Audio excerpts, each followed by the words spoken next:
Hello guys, পরের ভিডিওটা হচ্ছে এটা। তোমরা আগের ভিডিও নিশ্চয়ই দেখে নিয়েছো। আর দেখতেই পাচ্ছ আমরা পৌঁছে গেছি বিয়ে বাড়িতে। বাট আমরা বিয়ে বাড়িতে ঢুকবো না, প্রচন্ড গরম। আমরা যাবো এখন আমার বোনের বাসায়।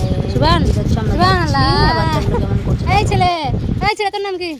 হ্যাঁ, তুই চিনিস না?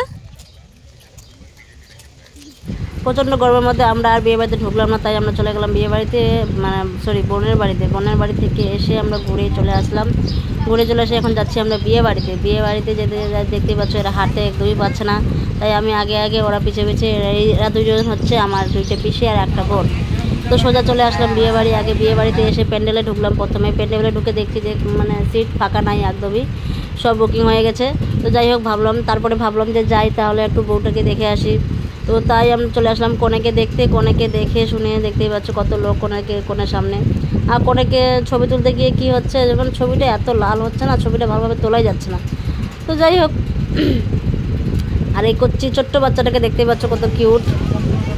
তারপরে এখান থেকে সোজা চলে গেলাম আমরা খেতে বসে পড়লাম, যে প্রচণ্ড খিদে পেয়েছে। খিদাতে প্রচণ্ড পেটটা চু করছিল। তো খেতে বসে দেখছি যে এক পাট খাওয়াচ্ছে আর এক পাট বসে আছে। কী করবো, বসে থাকতেই হবে, যেহেতু খাওয়ার এখনও ওই দিক পাটটা শেষ হবে, তারপরে আমাদেরকে খেতে দেবে। আর এদিকে শান্ত প্রচণ্ড কান্নাকাটি করছে, কারণ ও মোবাইলটা নিতে যাচ্ছে, মোবাইলটা দেখবে। আমি ওকে মোবাইল দেবো না, কারণ ডাক্তারে ওকে বারণ করেছে মোবাইল দেখতে। মোবাইল দেখে চোখে চশমা দিয়ে দিয়েছে। তাই বাচ্চাদেরকে তোমরা কেউ মোবাইল দিও না।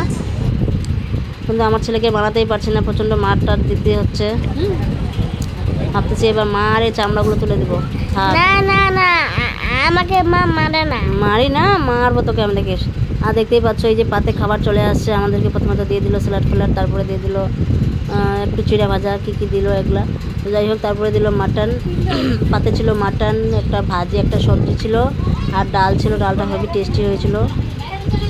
মাটনেরটাও খুব টেস্টি হয়েছিল, ভালো লাগছিলো খেতে, কিন্তু দারুণ হয়েছিল খাবারটা। তো যাই হোক, ওটা খাওয়া দাওয়া শেষ করে সোজা চলে আসলাম বোনের বাড়িতে। বোনের বাড়িতে এসে ভাবলাম একটু ঠান্ডা পান্ডা খাই, ঠান্ডা পান্ডা খেয়ে দে। তো এখন আমরা রওনা দেবো বাড়ির দিকে, কারণ প্রচণ্ড গরম আর থাকতে ভালো লাগছে না। এখন মনে হচ্ছে কি বাড়িতে যেতে পারে, যাওয়ার কাপড় খুলতে পারলে বাঁচি। এত রোজ মাথা খারাপ।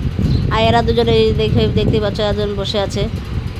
তো ওদেরকে আমি বলছি যে এই তোরা কার গাড়িতে বসে আছিস, গাড়ি থেকে নাম। তো ছেলেটা আমার বোনের ছেলে, এটা বলছে কি যে না এটা আমার জামাইয়ের গাড়ি। যাই হোক, ওর জামাইয়ের গাড়ি হোক। তো ওদের মানে ওর পিসিদের গাড়ি। জামাই বলতে আমরা পিসিদেরকে জামাই বলি। তো ওর পিসির গাড়ি। তো ওখান থেকে আমরা সোজা চলে যাবো, এখন বাড়ির দিকে রওনা দেবো।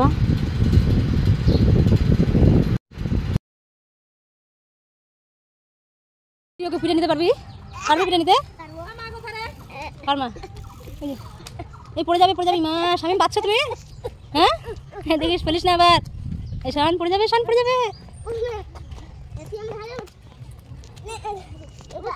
ভালো পারছিস তোরা নিতে। এই শানের শক্তি আছে, হ্যাঁ গাইস। তো যাই হোক, আমরা এখন গাড়িতে টোটোতে উঠে চলে যাচ্ছি। তো টাটা বাই। ব্লগটা কেমন লাগলো লাইক